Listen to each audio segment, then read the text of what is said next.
Hey everybody, this is Brandon Ford and welcome to the Blind Rage podcast.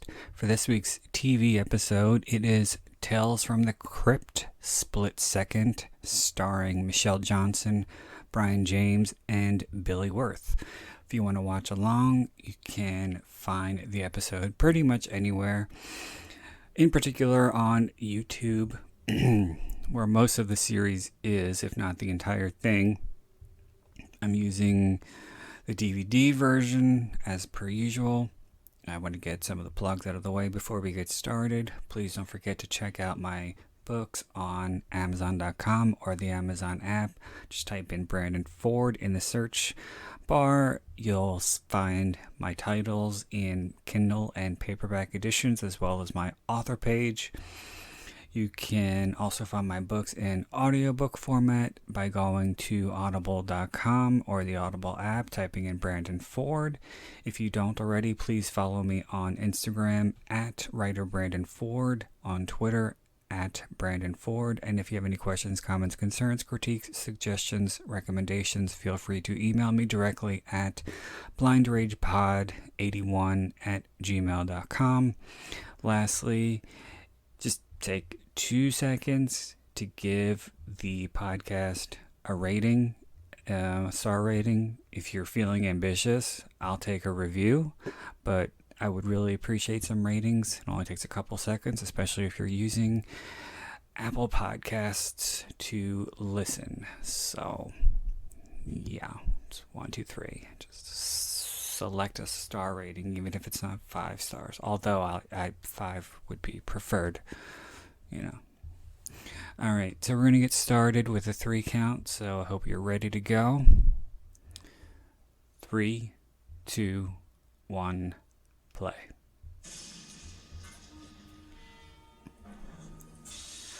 So this is a split second from, what is this, season 3? This is an episode that I definitely watched when it first aired. I think I was just shy of 10. And I remember watching it very vividly because it came on in the summertime, and I recorded it, so it was one I watched a lot. And as I've said before, I always had a penchant for writing, and while I was very young, I knew that writing was something that I wanted to do. I wasn't certain if I wanted to do it professionally or not, but it was something that I enjoyed. However, I wasn't fully cooked yet, so it wasn't exactly easy for me to come up with ideas, unique or otherwise. And so to help hone what became my craft, I would do novelizations of my favorite movies and some of my favorite episodes of Tales from the Crypt. And this was an episode that I'd seen so many times that I knew verbatim all the dialogue. And I remember having a spiral-bound notebook and just writing the entire episode. And being very proud of myself when I got through the whole thing.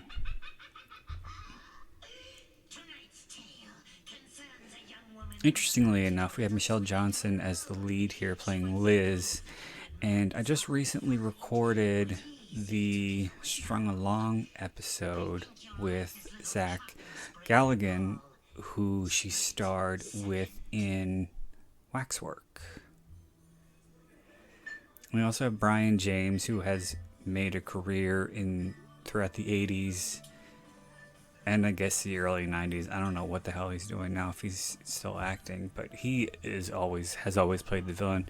I think he has that crazy eye thing. I've been stranded for a couple of months up in the North Woods when I took a job waiting tables at the Cummings Saloon. I never noticed, or maybe this is just the transfer, I was trying to save up for a bus ticket out. but it sounds kind of like she's in a tunnel. And most of the chips I Her got voiceover. stick in a bank. 4 rounds in 20 minutes. What is this, slow night, guys? So here's Michelle. But that's what I was doing. I haven't seen her in too much, Okay. aside from this and Waxwork and Dr. I Giggles. thought you liked them better when they were still alive, Banjo. I'm saying just because we got friendly ones. This guy's really creepy looking, and I wonder if that pretty nasty scar on his face is real or something that they just did Hallmark moment for another time. for the character. It's all right. You got 10 minutes before you gotta be back. More than enough time to reapply lipstick, baby.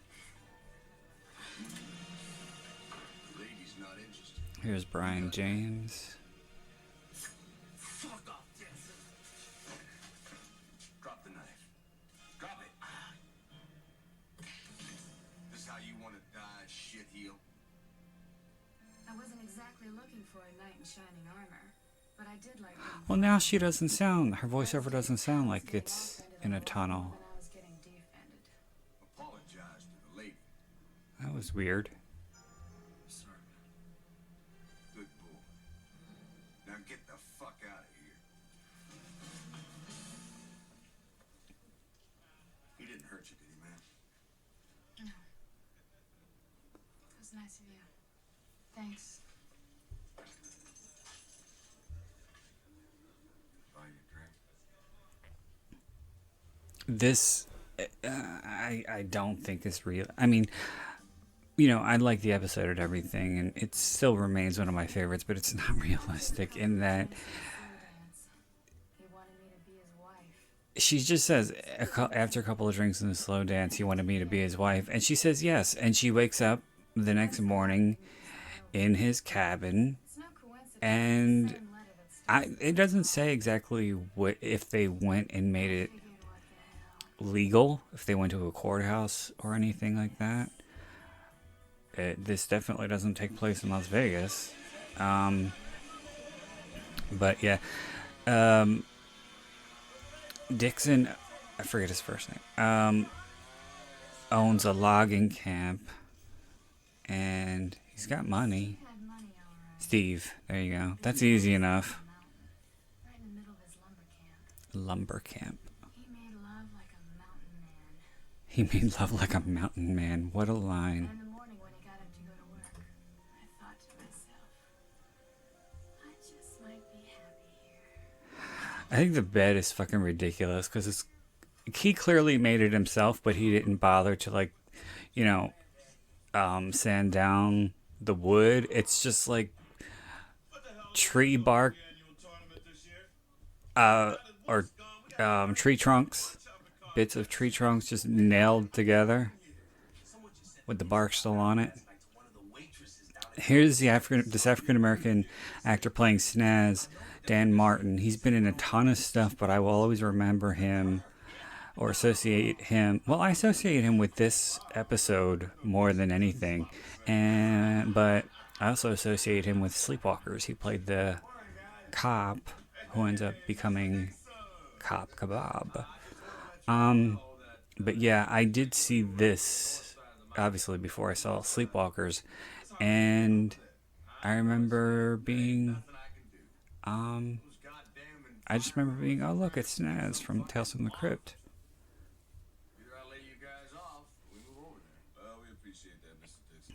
It still don't hardly seem fair. Is that the only news you got for us, Mr. D?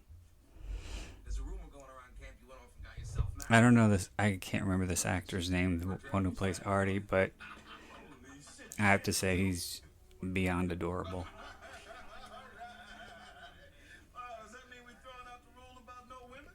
I mean, I could use something around here to keep me warm besides these pricks. The rule stands, guys. No women around here except my wife. Women can be trouble in a place like this. Yeah, women in trouble, period. Steve, honey. Oh, there you are. Breakfast is ready. What the hell are you wearing? What the fuck you all I like when she says, what? She knew exactly what the fuck she was doing. hear me? You don't know what these guys are like. For Christ's sake, Steve.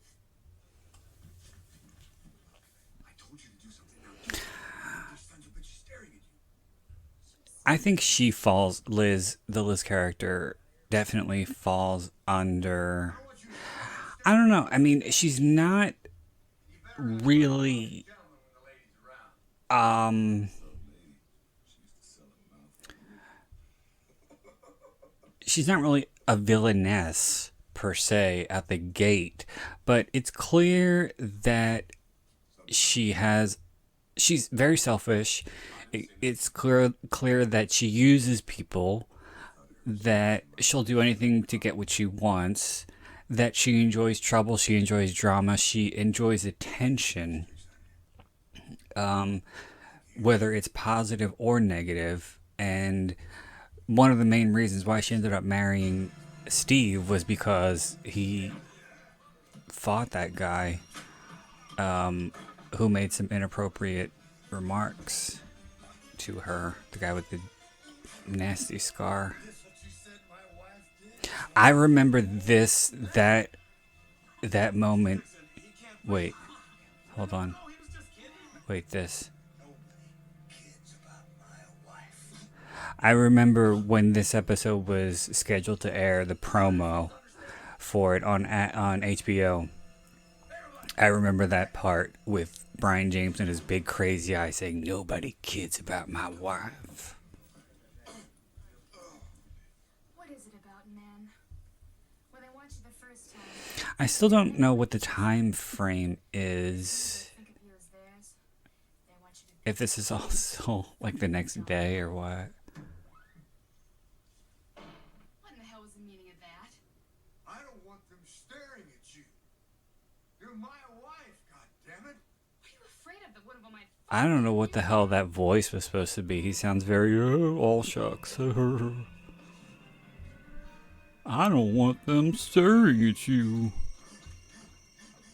It wasn't the first time a man had sworn This because sex scene is so ridiculously it comical. wasn't the first time I'd hated it. The noises he's making and the way the bed is rocking is absurd. I can tell you from experience, there's nothing in the world worse than boredom. Absolutely nothing. For a while after that, the men were afraid to even acknowledge me. For a while. So it's not within a few days. At least you know that much. The whole marriage thing had worn thin in record time. Here, about to have the introduction of Billy Wirth.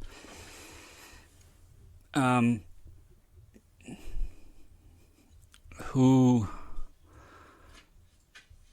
early in his career played Zoo Knutson in the teen Agency? cult classic 7 Minutes in Heaven, and my God, was he bad in that movie.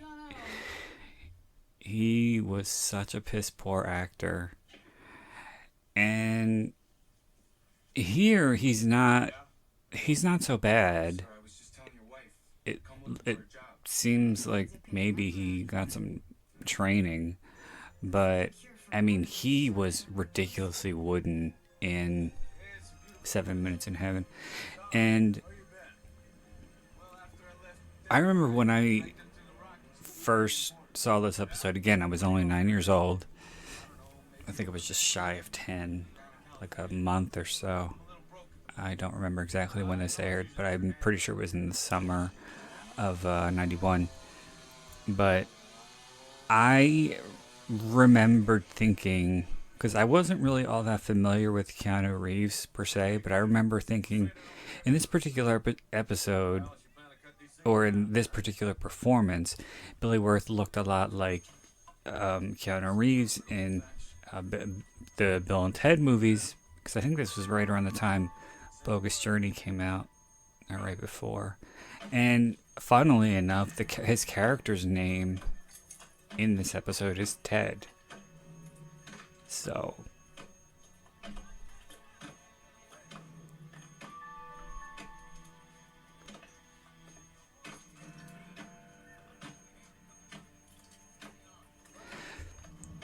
he's trying to get a job at a logging camp cutting down trees. However, he has a weird thing about chainsaws. He doesn't like them. He doesn't use them. He prefers to use an axe. And while he's doing pretty well here, I think that the same tree with the aid of a chainsaw could have been cut down in a fraction of the time. It just made me forget all my troubles. And plus, And all that exertion, for a little excitement. you know, he wouldn't be good for cutting down more than a couple of trees a day. His productivity would be What do you think, Mr. Dixon? less than Decent. acceptable, I would say. Fastest chopping I've seen in a long time. I think we found ourselves a ring. Can't believe Artie's still there after what Nobody's gonna get Mr. Dixon did to him. Right, Mr. Dixon? Who told you assholes to stop working? Oh. Get back to your trees now. I love how Snaz is the only one who isn't afraid to stand up to him. I mean, Snaz knows that he's fucking crazy, but he's not. If Dixon gives him shit, he kind of gives it right back. You want the job, you got it. Let's get one thing clear. Attorney bullshit's on your time, not mine. On my clock, you hack me. They talk about this wood chopping tournament a fair bit, yet they never get to it.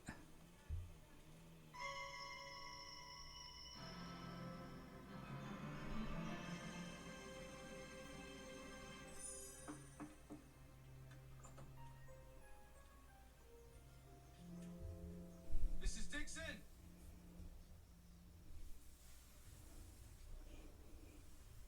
Hello? Mrs. Dixon? Yes, who is it? It's Ted, man. You said you wanted a box moved. Yeah, and you were stupid enough to believe it.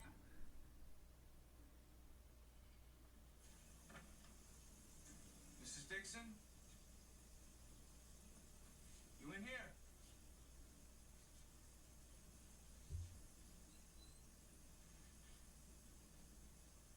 Mrs. Dixon? I'm here, Ted. Mrs. Dixon? It did when she called out to him initially. It didn't sound at all like she was in the shower. God, I'm sorry. I can't reach the tab, Ted. Please. Here's the porno music.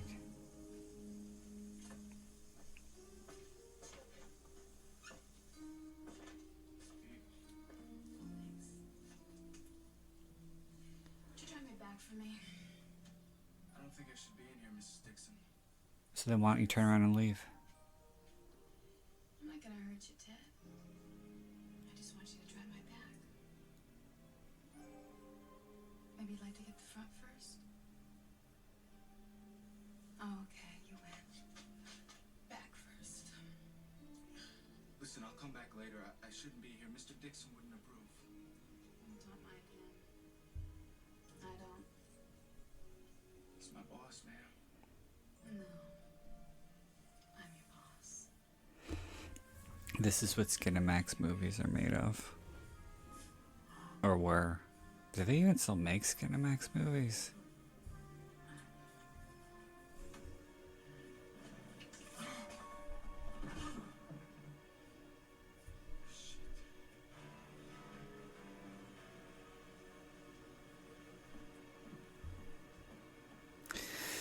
See, this indecision on Ted's part does get to be a little tedious after a while because, I don't know what to do.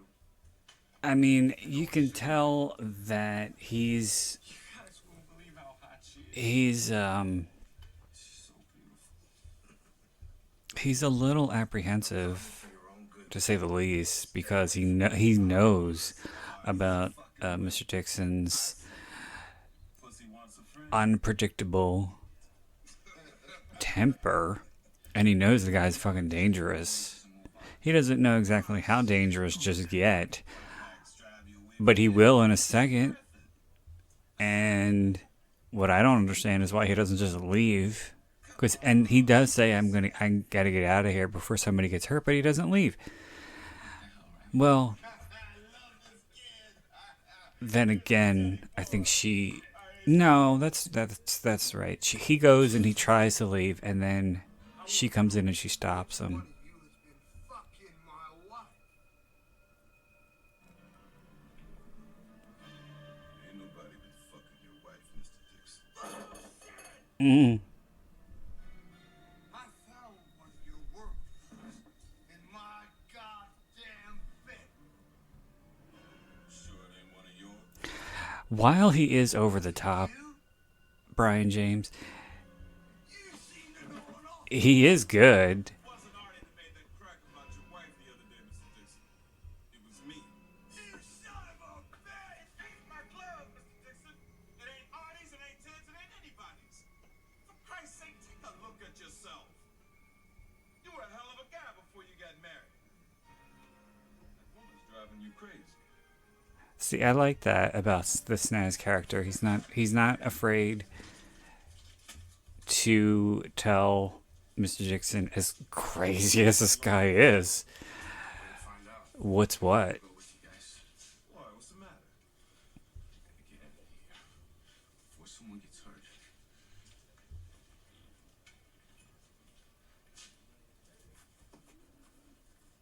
I think he's probably my favorite character in this episode. Snaz, that is. Going somewhere? Mm. Yeah, so here he is. He's trying to leave, and then the shit hits the fan. Is it something I said or did? You know, Ted, when my husband found that glove, I just didn't know what to tell him. I hate when she says, when my husband found that glove. She's talking about it like it's not anywhere near, but she's holding it right next to her face. So it's this line should have been, when my husband found this glove. Oh my god, she's really aggressive. It's not right. What's right? Oh.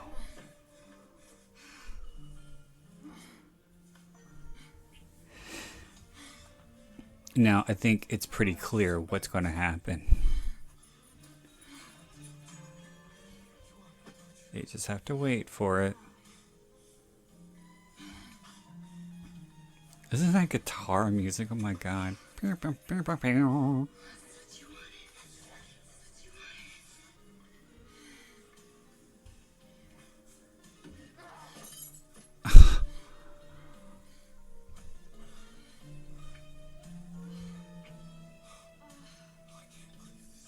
Oh my god. Here it comes.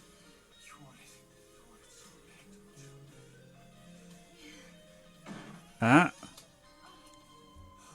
You son of a bitch! He forced me! He made me! She's lying, Mr. Dixon. She came here and seduced me. She came here and seduced me. One thing that always made Liz such a loathsome character to me is when Mr. Dixon is kicking the shit out of this kid right before he enforces the final blow, which ends up blinding Ted. You hear Liz in the background go, "Get him!"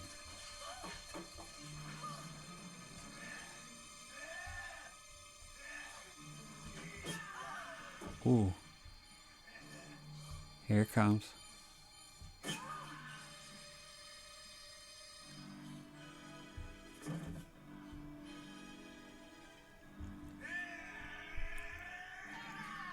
There it is. So I don't remember exactly what he was Last thing I wanted. hitting him with, but whatever it was caused brain damage severe enough to Maybe it's better to be blind. blind this poor kid. The world's an ugly place. Hey, kid. It's me. Snaz. See, I like how Snaz is sympathetic towards him too.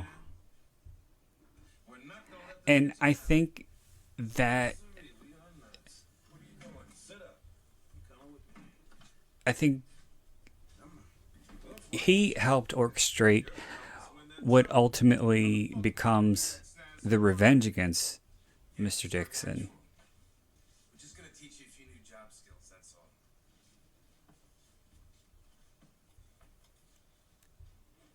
You know I don't like these things. Hey, you're gonna learn to love it, buddy. Besides, lumber.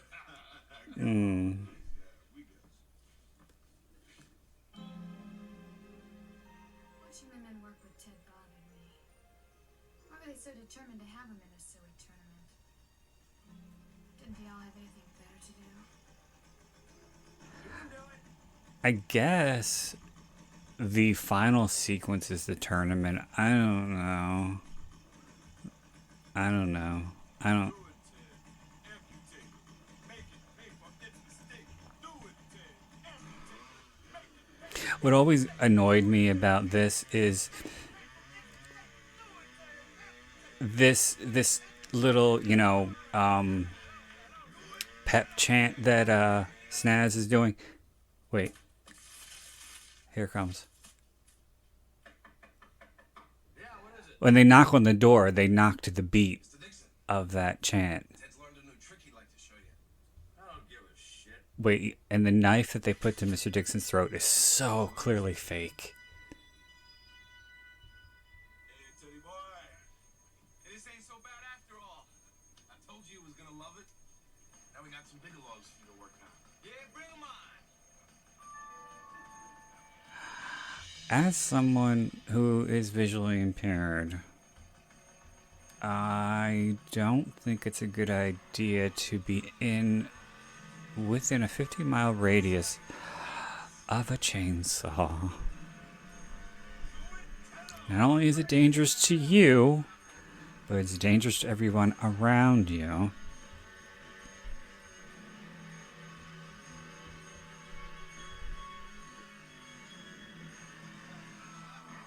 I like how the tree starts bleeding and you're like, what the fuck? And then you find out that Mr. Dixon is inside and it's been hollowed out. It's a pretty cool visual the way they did this. And then it all comes. I'm not going to tell you how long it took me. But it took me a while to get I guess you would call it a double entendre. Or double entendre. Yes, that's right, I'm pretentious. I speak French. With the title and this ending, because Mr. Dixon ends up being dismembered within the tree, and then Liz is in the one next to him, so she's going to be split second. So there you go. Terminal case of boredom. I don't get what the fuck that's supposed to mean. The cure for a terminal case of boredom, is that what?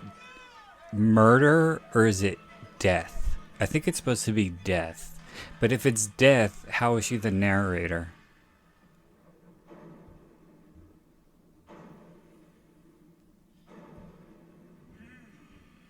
Now that's what I call sushi roll. Liz was right. A good man is hard to find, especially after he's been chopped into so many pieces. Well, kiddies, I've got a little chopping to do of my own. It's my producer's birthday, And he's got a chainsaw with no chain on it. and that's exactly what he's getting.